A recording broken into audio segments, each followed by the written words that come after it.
জার্মানিতে pro Palestine আন্দোলনের উপর সরকারের কঠোর দমননীতি আন্তর্জাতিকভাবে তীব্র সমালোচনার জন্ম দিয়েছে। 2023 সালের 7 অক্টোবর গাজা যুদ্ধের পর দেশ জুড়ে প্যালেস্টাইন সংহতি কর্মীদের বিরুদ্ধে নিপীড়ন, গ্রেপ্তার, বিক্ষোভ নিষিদ্ধকরণ এবং বক্তব্য সেন্সর করার মতো ঘটনা বেড়ে গেছে আশঙ্কাজনকভাবে। রাজধানী বার্লিন সহ বিভিন্ন শহরে একের পর এক সমাবেশ নিষিদ্ধ করা হয়েছে। পুলিশি হামলা ও গ্রেপ্তারের ঘটনায় আতঙ্ক ছড়িয়েছে আন্দোলনকারীদের মধ্যে। মানবাধিকার সংগঠনগুলোর মতে, জার্মান কর্তৃপক্ষ প্রো প্যালেস্টাইন কর্মীদের উপর যে মাত্রায় দমননীতি চালাচ্ছে তা দেশটির স্বাধীন মত প্রকাশের ইতিহাসে নজিরবিহীন। হামাস ও আন্তর্জাতিক নেটওয়ার্ক সামিদুনকে নিষিদ্ধ ঘোষণা করার পর দেশটিতে এখন from the river to the sea Palestine will be free স্লোগানকেও হামাসের প্রতীক হিসেবে বিবেচনা করা হচ্ছে। এই স্লোগান উচ্চারণ করলেই মামলা, জরিমানা বা কারাদণ্ডের মুখে পড়ছেন প্রতিবাদকারীরা। মানবাধিকার সংগঠন 3 is War হিসাব অনুযায়ী গত 24 মাসে প্রায় 10,000 তদন্ত মামলা খোলা হয়েছে প্রো প্যালেস্টাইন সংহতি কর্মীদের বিরুদ্ধে। 2024 সালের মে মাসে বার্লিন প্যালেস্টাইন কংগ্রেস সম্মেলন জোরপূর্বক বন্ধ করে দেয় জার্মান পুলিশ। আন্তর্জাতিক খ্যাতিসম্পন্ন অতিথিদের প্রবেশও নিষিদ্ধ করা হয় দেশটিতে। শুধু সংগঠন নয়, ব্যক্তিগতভাবে ফেসবুক পোস্টে লাইক দেওয়া বা সরকারের বিরুদ্ধে যুদ্ধাপরাধের অভিযোগ তোলার কারণেও অনেকের বাসায় অভিযান চালিয়েছে পুলিশ। 2025 সালে এসে পরিস্থিতি আরো কঠোর হয়েছে।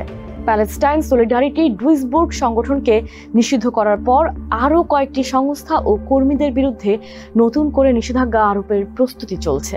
ইতোমধ্যে কয়েকজন প্যালেস্টাইন ও প্রো প্যালেস্টাইন সমর্থক বিদেশিকেও জার্মানি থেকে বহিষ্কার করা হয়েছে। এদিকে আন্তর্জাতিক মানবাধিকার সংস্থা ও জাতিসংঘ এই অবস্থার কড়া সমালোচনা করেছে।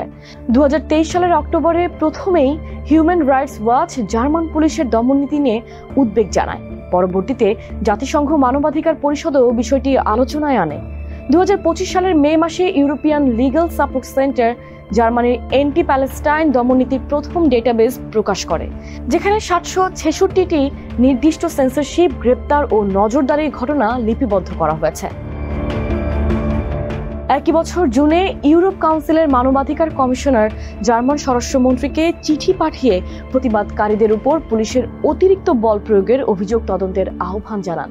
তিনি উল্লেখ করেন, জার্মানি ইসরায়েল বিরোধী যে কোনো সমালোচনাকে অ্যান্টিসেমিটিজম হিসেবে গণ্য করছে, যা মত প্রকাশের স্বাধীনতার পরিপন্থী। গত সপ্তাহে জাতিসংঘের 6 জন স্বাধীন বিশেষজ্ঞ আবারও জার্মানিকে সতর্ক করে বলেছে, প্যালেস্টাইন সংহতি আন্দোলনকে অপরাধ হিসেবে দেখানো বন্ধ করুন। তারা বিশেষভাবে জার্মানির পুলিশ সহিংসতা ও from the river to the sea slogan নিষিদ্ধ করার সিদ্ধান্তের সমালোচনা করেছেন। জাতিসংঘের বিবৃতিতে বলা হয়, জার্মানির উচিত গণহত্যা বন্ধে সহায়তাকারী আন্দোলনগুলোর পাশে দাঁড়ানো, তাদের দমন করা নয়। বিশ্লেষকরা বলছেন, জার্মানির এই নীতি দেশটির ঐতিহাসিক দায়বদ্ধতার আড়ালে একটি নতুন রাজনৈতিক অবস্থান তৈরি করেছে। দ্বিতীয় বিশ্বযুদ্ধের পর থেকে নিজেদের ইতিহাসের অপরাধবোধকে কেন্দ্র করে গড়ে ওঠা রাষ্ট্রটি এখন সেই দায়বদ্ধতাকেই ব্যবহার করছে ইসরায়েল কেন্দ্রিক পররাষ্ট্রনীতি বৈধ করার জন্য। কিন্তু প্রশ্ন উঠছে, এই দায়বদ্ধতা এখন কি স্বাধীন মত প্রকাশ দমনের হাতিয়ার হয়ে দাঁড়াচ্ছে না?